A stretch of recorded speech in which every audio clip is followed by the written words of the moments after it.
ভাইরা আমার, খোদাই ভয় এটা কতটা গুরুত্বপূর্ণ জিনিস। এই খোদাই ভয় যাদের মধ্যে না থাকবে, তারা রাষ্ট্রের বা পরিবারের বা একটা ইউনিয়নের দায়িত্বশীল কখনো হইতে পারবে না।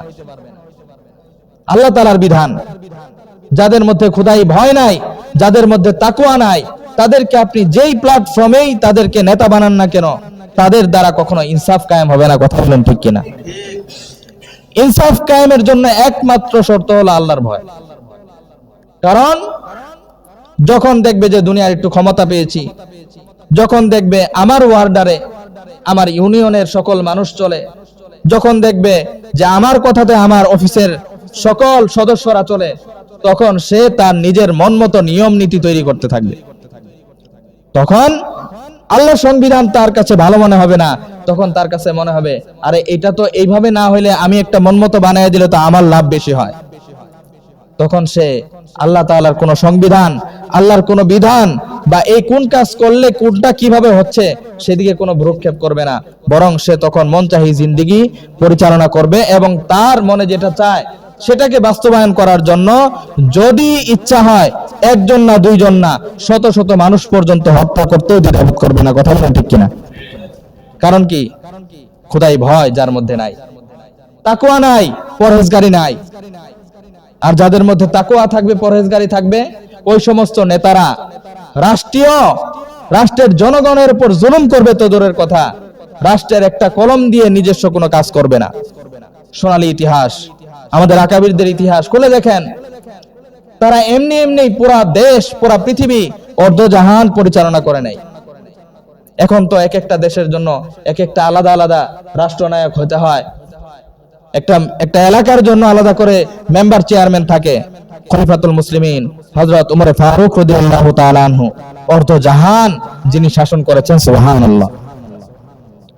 অর্ধজাহান শাসন করতে গিয়ে কারো উপর জুলুম হয়েছে কিনা ইতিহাসের পাতায় লেখা নাই যে হযরত খলিফাতুল মুসলিমিন হযরত ওমর ফারুক রাদিয়াল্লাহু তাআলা আনহু সাধারণ একটা জনগণের উপর জুলুম করেছেন, এরকম পাওয়া যায় নাই।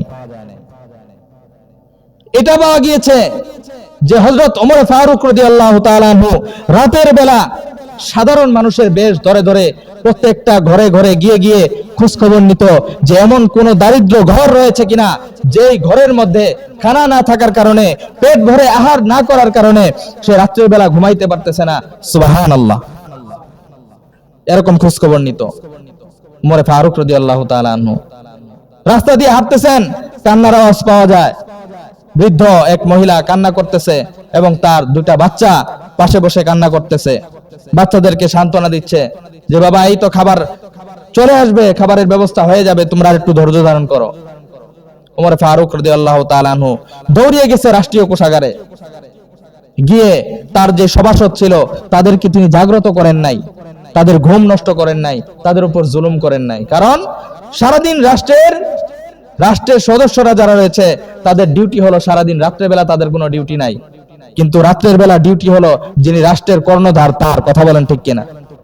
রাত্রের বেলা চিন্তা করবে যে আমার রাষ্ট্রের মধ্যে কার কি সমস্যা, কোনটা কিভাবে চললে আরো ভালো হবে, সেই চিন্তা সে রাত্রের বেলা বালিশের মধ্যে মাথা দিয়ে দিয়ে করবে। এটা আমাদের আকাবিরদের সুন্নাহ ছিল। এই জন্যই তো তারা অর্ধজাহানকে পরিচালনা করেছে। তাদের ব্যাপারে জুলুমের বিন্দু পরিমাণ কোনো ইতিহাস পাওয়া যায় না। আর আমাদের সমাজের নেতা নেত্রীরা দু এক বছরের জন্য যদি ক্ষমতা পায়, তাহলে তাদের নামে হাজারো হাজারো crore crore billion billion dollar যেটা পাচারের মামলা তাদের নামে হয়ে যায়। কেন হয়ে যায়? তাদের মধ্যে তাকওয়া নাই। ওমর ফারুক রাদিয়াল্লাহু তাআলা আনহু সভাসদদের কাউকে ডাক দিলেন না, কোনো চাকর বাকরকে কাউকে ডাক দিলেন না, আটার বস্তা নিজে মাথায় উঠিয়ে নিলেন। সুবহানাল্লাহ।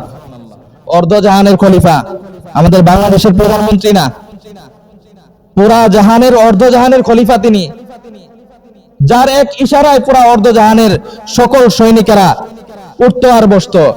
এরকম খলিফা তিনি নিজের মাথায় আটার বস্তা নিয়ে দৌড়িয়ে গেলেন সেই বৃদ্ধ মায়ের ঘরের মধ্যে, গিয়ে তাকে আটা বস্তা দিলেন এবং অন্যান্য খাবার সামগ্রী দিলেন। দেওয়ার পরে বললেন যে আপনার এই বর্তমান যিনি আমির রয়েছে উমরের ব্যাপারে আপনার ধারণা কি? তিনি বললেন যে তিনি তো অনেক ভালো মানুষ, কিন্তু আমাদের খোঁজ খবর ঠিক মতো নেয় না। তখন ওমর ফারুক রাদিয়াল্লাহু তাআলা আনহু বললেন, আমি হলাম ওমর। চিৎকার দিয়ে বলেন আল্লাহু আকবার। তখন মহিলা বাধ্য হলেন এই কথা বলতে যে হ্যাঁ, খলিফা ওমর এমনই হওয়ার কথা। তোমার মতো যুবকেরই দরকার যারা দেশ পরিচালনা করবে। আজকে আমাদের সমাজে এমন নেতা কই খুঁজে পাবেন? আমাদের সমাজে খলিফাতুল মুসলিমিন হযরত ওমর ফারুক রাদিয়াল্লাহু তাআলা আনহু না থাকলেও তার অনুসারীরা এখনো পর্যন্ত আমাদের এই জমিনে টিকে আছে। কথা বলেন ঠিক কিনা? কিন্তু তাদেরকে আমরা নির্বাচিত করার মতো বা তাদেরকে সিলেক্টেড করার মতো যোগ্যতা আমাদের নাই। আমরা তো এক প্যাকেট বিড়ি এবং এক প্যাকেট সিগারেটের কাছে বিক্রি হয়ে যায়। কথা বলেন ঠিক কিনা? নির্বাচনের আগে এক কাপ চায়ের লোভে পরে আমরা বিক্রি হয়ে যাই, আমাদের ভোট বিক্রি করে দেই। কোরআনুল কারীমের মধ্যে আল্লাহ তাআলা আদেশ সূচক শব্দ দিয়ে বলেছেন, ইন্নাল্লাহা ইয়া'মুরুকুম আন তুআদ্দুল আমানাতি ইলা আহলিহা। আল্লাহ তাআলা বলেন, ভোট এটা একটা আমানত। এই আমানত যদি তুমি খেয়ানত করো, এই তোমার এক খেয়ানতের কারণে অপকর্ম শুরু হলো প্রথম থেকেই। তাহলে তুমি খেয়ানত করে যাকে তুমি নির্বাচিত করে সংসদের মধ্যে নিয়ে আসলা, তো সে খেয়ানত করবে না তো কি করবে? কারণ তার তো ওই স্থানে যাওয়ার যোগ্যতা নাই যাকে তোমরা ভোট দিয়ে পাঠিয়েছো। আজকে আমরা কোনো ধরনের বাছ বিচার ছাড়াই যাকে ইচ্ছা তাকে নির্বাচন করে, যাকে ইচ্ছা তাকে সংসদে পাঠিয়ে দেই, আর সংসদে গিয়ে নিজ ইচ্ছা মতো যা মন চায় তাই করে। তখন আমরা হাই হতাশ করি, তখন চিন্তা করি আয় রে, এটা তো জালেম জুলুম করতেছে আমাদের উপর। আরে ভাই, ওই জুলুমের যে সুযোগ এটা তো আমরাই করে দিছি। কথা বলেন ঠিক কিনা? তো এই জন্য কাদেরকে নির্বাচিত করবেন? সামনে নির্বাচন আসতেছে, সুবর্ণ সুযোগ। বাংলাদেশের জমিনে এরকম সুযোগ আসে নাই, এবার যে সুযোগটা আসছে আপনাদেরকে এত কিছু বলার প্রয়োজন পড়ে না। আপনারা জানেন কারা আমানতদার, কারা কথা দিয়ে কথা রাখে। ভোট দেওয়ার জন্য কয়েকটা শর্ত রয়েছে। কাকে ভোট দিবেন এটা আমি বলবো না, কিন্তু আমি এমন কিছু নীতিমালা বলে দিব, সেই নীতিমালা আপনারা যদি বিবেকবান মানুষ হয়ে থাকেন তাহলে আপনারা বুঝতে পারবেন যে কাকে ভোট দেওয়া দরকার।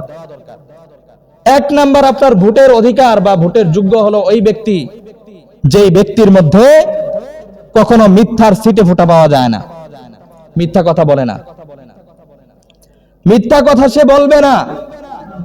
এমন ব্যক্তিকে আপনার নির্বাচিত করতে হবে, তাহলে রাষ্ট্রের উচ্চ পদস্থ গিয়ে সেই ব্যক্তি আপনার সাথে কথায় কথায় মিথ্যা বলবে না। দুই নাম্বার, ওই ব্যক্তির মধ্যে আমানতদারিতার গুণ থাকতে হবে। কিসের গুণ ভাই? আমানতদারিতার গুণ। যখন সে বুঝতে পারবে যে আমার কাছে সাধারণ জনগণ একটা আমানত রেখেছে, একটা আমানত আমাকে দিয়েছে, এই আমানতের খেয়ানত করা যাবে না। একটা রাস্তা নির্মাণ করার জন্য যদি 1 কোটি টাকা বাজেট হয়, তাহলে সেই ব্যক্তি ভয় করবে যে এই 1 কোটি টাকায় আমার এই রাস্তাটা নির্মাণ করতে হবে। 10 লাখ টাকা দিয়ে রাস্তা নির্মাণ করে আর বাকি 90 লাখ টাকা নিজের পকেটে ভরবে না। কথা বলেন ঠিক কিনা? আজকে আমাদের বাংলাদেশের রাস্তাঘাটগুলোর অবস্থা কি? বাজেট ঠিকই হয়, এমন সুন্দর বাজেট হয়, কিন্তু ওই বাজেটটা আমাদের রাস্তার পিচ কিনার আগ পর্যন্ত থাকে না। সেই বাজেটটা আস্তে আস্তে সকল নেতাকর্মীর পকেটের মধ্যে ঢুকে যায়। কথা বলেন ঠিক কিনা? ভাই, এগুলা কি হইতেছে আমাদের বাংলাদেশে? হচ্ছে ইতিপূর্বে নাকি বানিয়ে বলতেছি? তাহলে সামনের বাংলাদেশকে যদি ইনসাফের রাষ্ট্র বানাইতে চান, তাহলে এমন ব্যক্তিকে নির্বাচিত করতে হবে যার মধ্যে আমানতদারিতার গুণ থাকবে। আল্লাহ রাসূল সাল্লাল্লাহু আলাইহি সাল্লাম বলেছেন, লা ঈমানা লিমান লা আমানাতা লাহু।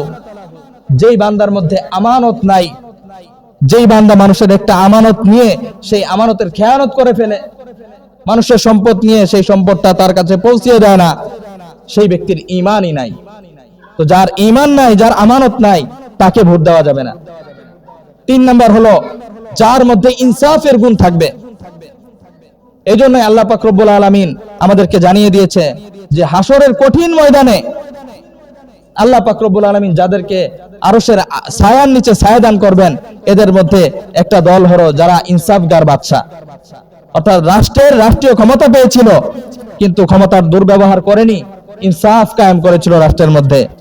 আজকে আমাদের রাষ্ট্রের মধ্যে প্রকাশ্যে গুলি করে যুবকদেরকে হত্যা করা হয়, এরপরে 15 দিন 20 দিন 1 মাস চলে যায়, এরপরও সেই যুবকের বিচারটা পর্যন্ত করতে পারে না। কথা বলেন ঠিক কিনা? সেই উসমান হাদি ভাইয়ের মতো একটা যুবক, যে যুবককে বাংলাদেশের সকল আপামর জনতা আওয়ামী লীগ হোক, বিএনপি হোক, জামাতে ইসলাম হোক, অন্যান্য দল হোক, প্রত্যেকটা যুবকের কলিজার মধ্যে জায়গা করে নিয়েছে। কেন জায়গা করে নিয়েছিল?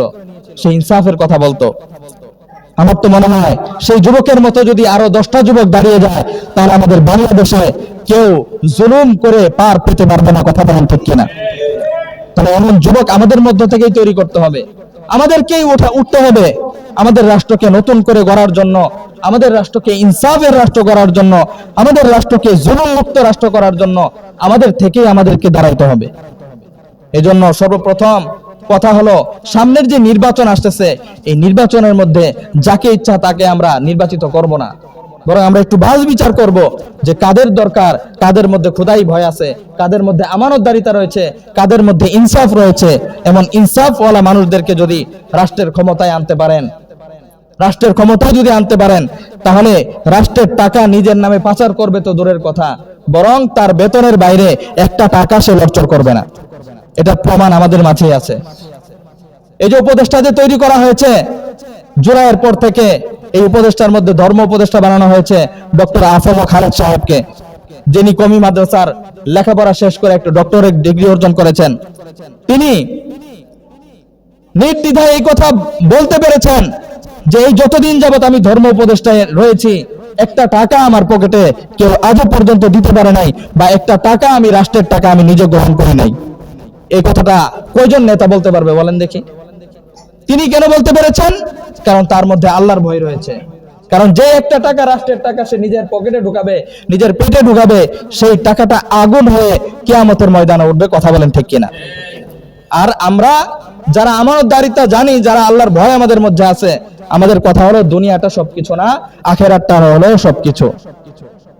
ওয়াল আখিরাতু খায়রু ওয়া আবকা, দুনিয়া একদিন ধ্বংস হয়ে যাবে, কিন্তু আখিরাত থাকবে। দুনিয়ার এই রাজত্ব পেয়ে আখিরাতকে ভুলে গেলে চলবে না। তো শেষ কথা হলো, যারা আখিরাতের ভয় যাদের মধ্যে থাকবে, আখিরাতের ভয় যাদের মধ্যে রয়েছে, তাদেরকে যদি আমরা নির্বাচিত করতে পারি সামনের নির্বাচনে, তাহলে আমাদের দেশটাও ইনসাফের রাষ্ট্র হবে।